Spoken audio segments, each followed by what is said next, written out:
Olá pessoal, sejam bem-vindos mais uma vez aqui ao canal do Prosa Diária. E hoje eu queria que a gente conversasse sobre um assunto.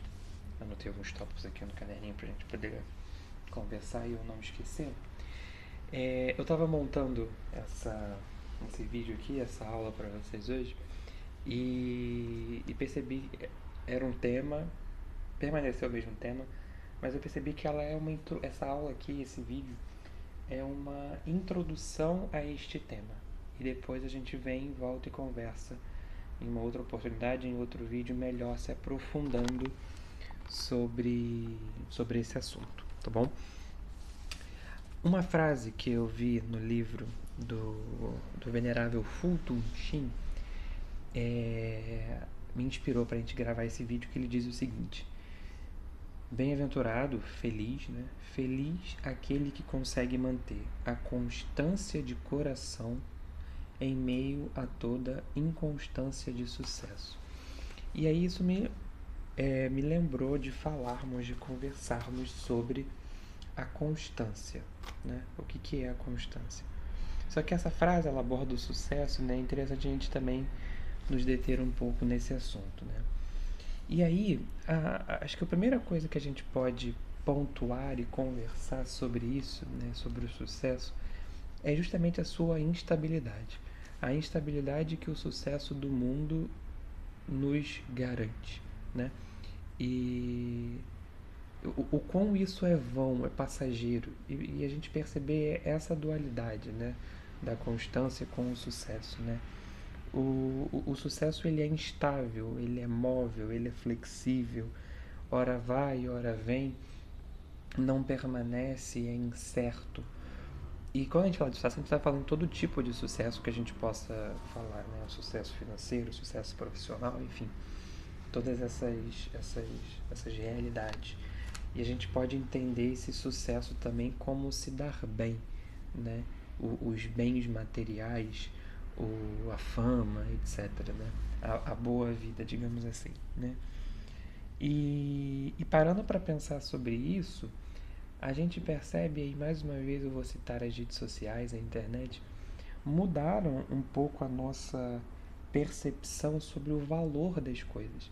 E o quanto a gente hoje busca, muitas das vezes, uma aprovação imediata de algo supérfluo, né? O quanto a gente fica é, preso, atrelado a coisas passageiras, supérfluas, né?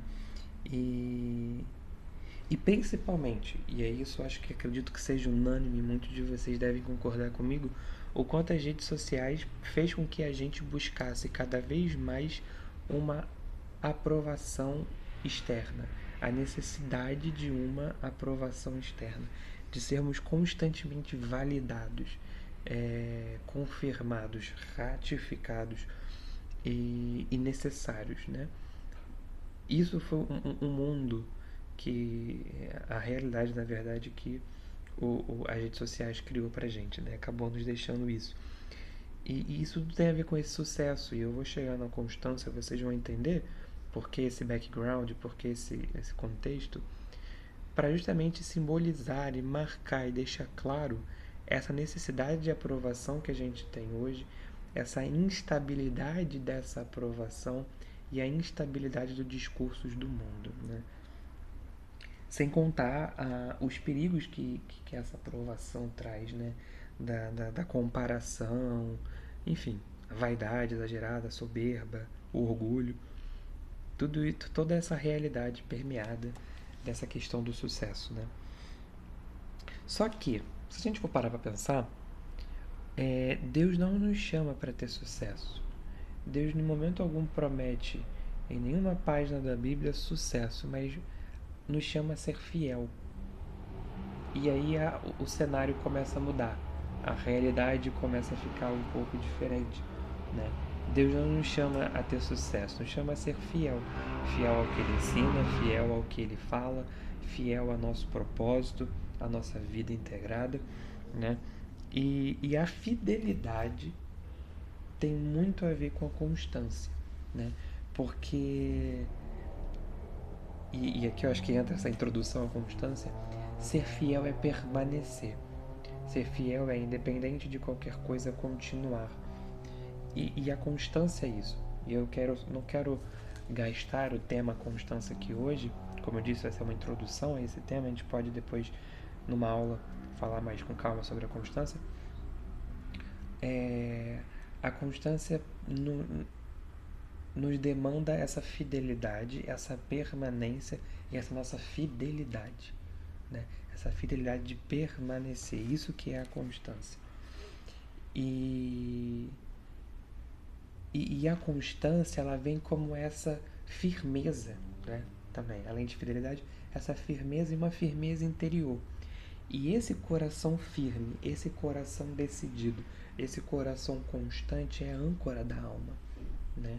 É onde a nossa alma está enraizada, ancorada, nunca imóvel, mas uma confiança estável e um coração constante nos dá isso, nos dá essa firmeza interior.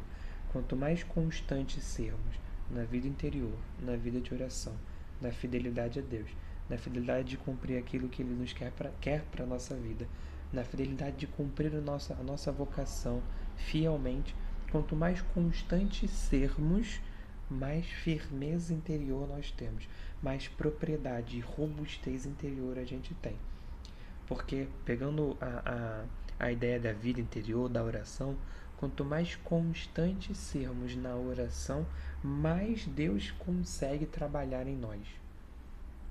E esse é o ponto. E esse é o ponto. Permitir com que a graça trabalhe em nós, né? Na nossa vida, na nossa rotina.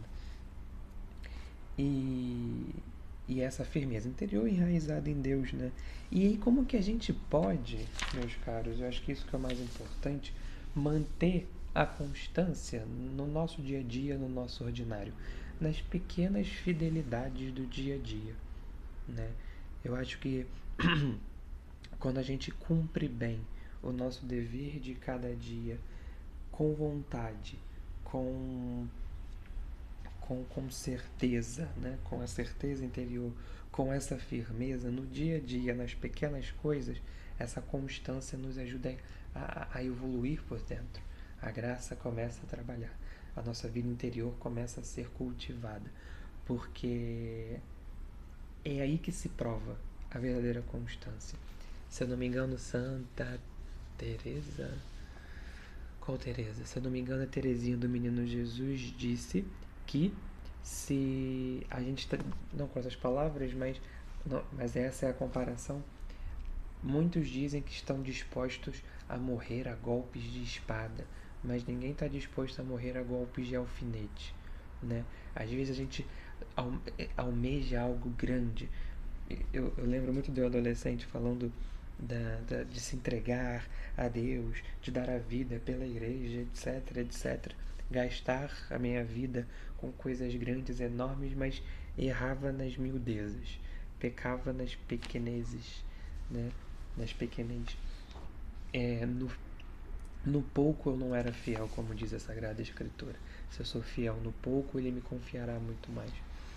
E eu acho que essas pequenas fidelidades diárias é o mais importante para a gente trabalhar a constância dentro da gente. Quando a gente é fiel ao nosso trabalho, quando a gente é fiel à nossa casa, à nossa família, à nossa vocação, nossas esposas, seus maridos, aos filhos, quando a gente é fiel no pequeno, no pouco, no dia a dia, quando a gente é constante nas pequenas coisas, tão grande também seremos constantes nas coisas grandes, né? Eu acho que esse é o principal caminho para a gente manter e cultivar a constância dentro da gente, nas pequenas fidelidades diárias, né? Naquilo que a gente é convidado a ser constante no nosso dia a dia, que a gente faz muitas das vezes até de maneira robótica, faz de maneiras automatizadas e sem pensar, mas com essa intencionalidade de pensamento sermos fiéis. Hoje eu vou trabalhar com mais destreza, com mais vontade, vou ser fiel nesse pequeno, nesse pouco, nesse meu ato no trabalho, em casa, enfim, etc. E isso vai fazer com que a gente cresça cada vez mais, né, interiormente e cada vez mais firme, né? E aí a gente percebe, para concluir, não quero me estender muito, disse que era só uma introdução à constância, a nossa rotina se torna, mais uma vez, esse caminho de santidade. Onde eu posso ser constante? Na minha rotina, no meu dia a dia, nas minhas tarefas diárias, nos meus compromissos ordinários. A rotina se apresenta como um caminho de santidade, né? E isso é muito importante. E ter atitudes de perseverança, eu anotei aqui, né? O que ajuda na constância? Ter atitudes de perseverança, de paciência, de humildade e principalmente viver para o que é eterno e não para o que impressiona, né? Não para o que é leviano e passa. Então acho que para resumir, a principal mensagem dessa introdução à constância que eu queria fazer com vocês é isso: considerar e valorizar as pequenas fidelidades do dia a dia, aquilo que a gente é chamado a ser fiel no pouco no nosso dia a dia, para que isso cresça dentro de nós cada vez mais e nos tornemos cada vez mais firmes interiormente. Tá certo? Espero que esse vídeo tenha sido útil para você. Compartilhe com quem você acha que precisa ouvir isso e a gente se vê na próxima. Tchau, tchau.